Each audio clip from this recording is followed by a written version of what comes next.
Hello, my name is Maria Ellie Marquez Marin, and my final presentation for human security is the environmental security in Point Hope, Alaska, and the impact human security has globally.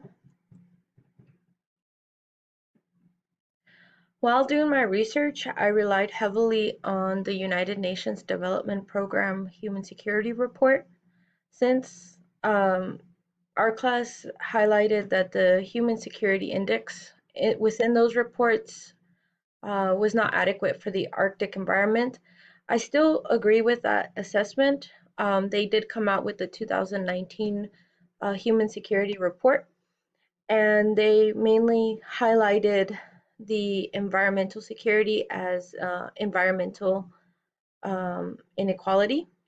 And one main category they added was climate change. Within that report, they shifted their balance from viewing human security and the environmental stability as not only a national concern, but also now with climate change, it would be a concern globally. Within that, I also looked at the National Oceanic and Atmospheric Administration. They released their 15th annual Arctic report card. Within Point Hope, they mainly practice whaling, and currently the elders have recollected in the past that they have seen sea ice or shore ice. They're pretty much interchangeable in many of these reports, but that the sea ice is coming in at a later time in the season, but it's also melting faster.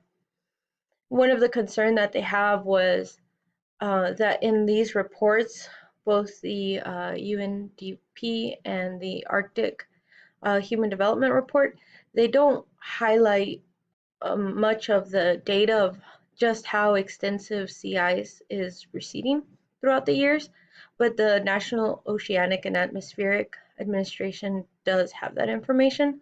So that's why I utilized them heavily as well in my report. So, as previously mentioned, whaling is a subsistence um, tradition where they go and hunt the whales on the outskirt of their sea. Um, this picture right here highlights the whale's jawbone. The tallest one I learned was highlighting the graves of the whaling crew chief, and then the smaller ones highlight other community members. But it's notable that these have been there for decades and centuries, actually. Point Hope, Alaska, it is estimated, has had up to 4,000 uh, residents, um, excuse me, not residents, but their lineage traces back 2,000 years, and at their highest amount of people of their population was 4,000. Currently, there are only 700 to 900 residents in Point Hope. When they practice subsistence hunting, they go after various other animals. However, in my report, I highlighted the bowhead whales as a main community event. There's a lot of traditions where they actually teach from a very young age uh, children how to prepare for these activities. However, with the current decline in sea ice and the stability within it, they have lost equipment and it has become more dangerous. So the community as a whole has adapted to this new danger. There's also a rise in sea temperatures, and that's very important to know because the orcas are the natural predators to the bowhead whales. And it has been shown that a lot of the whales that um, become assaulted essentially by the orcas end up beaching themselves and dying on the coast. So with the rise in sea temperatures, the orcas are actually headed more up into the Arctic regions than ever before. It is also interesting to note that up north of Point Hope is where the whales go to spawn and mate, essentially. So this natural migration pathway is pretty important for the bowhead whales to continue procreating. This was actually pulled by to highlight the different whales domain. So here's Alaska, and the BCB area is where the whales that we're concerned with head up. So all this area is a known whale domain. So it has some reports where the orcas have actually disturbed the size of many of these seas because the whales will slowly stop coming if they keep being attacked. And also the shore ice decline has had 1 year in one of these seas, I forget which one, but they had no whales actually come up to the shore, so they didn't end up seeing or getting any whales. But the following year, the rise in sea temperatures had massive krill migrate up that year as well. So then they came back. But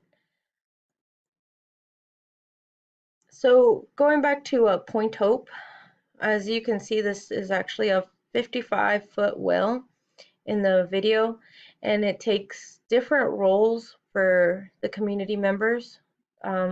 Once a whale, they describe it as the whale gives itself to the community for their uh, continued, um, I guess, to consume it and to live off of it. So they contact other community members once they do pull it up, and they have a pulley up here, and everybody pretty much pulls. It doesn't matter who it is, it's a community effort. After that, they all prepare for disbursement of the meat. This meat is high in calories, protein, vitamins, and as mentioned before, it is a tradition. So all this picture highlights how the traditional methods are deployed.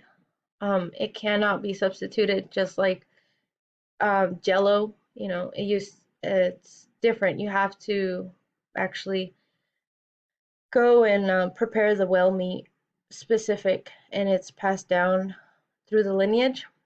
In Point Hope, there are two clans, so each clan has their own celebration, but they're called the Karak. I'm pretty sure I butchered that, but uh, they have two clans, and they both have different festivals to highlight their catch. But they all start with prayers and thanking the whale for, again, giving itself to them. So the environmental security I highlighted goes into multiple vulnerabilities, and I just noticed that. But the sea ice decline has an increase in sea temperature. In one of the UNDP's report, there was a cholera outbreak, which leads into a decline in health security. Less whale migration is a loss of nutritional foods to Point Hope. So food security and health security is impacted, as well as the loss of the cultural and traditional practices. If they had to move because of sea ice slowly eroding their coast as it has before, um, they would lose their cultural identity surrounding whaling and being there. Fate control is in jeopardy, as well as the connection to the land is lost. So sea ice and whale migration plays a very important role to Point Hope, Alaska, is what I wanted to highlight. But it also plays a big role globally. In one of the reports, it mentioned that if our climate change continues to erode, we're expected to have this like huge numbers of people not only exposed to uh, declining health, but also intense heat. There was an estimate that in the millions of people being exposed to the heat, they would not have the capability to survive because um, they wouldn't be able to purchase any mitigating protection. And another concern was also fresh water. The availability would decline with sea ice slowly going away. It is a concern to Point Hope, and in one of their um, reports that they had, they are preparing for coastal erosion. Sea ice, the longer it stays there, the longer it protects their coast. But as mentioned before, it's slowly shortening, and so that exposes their coast more towards wind and storms.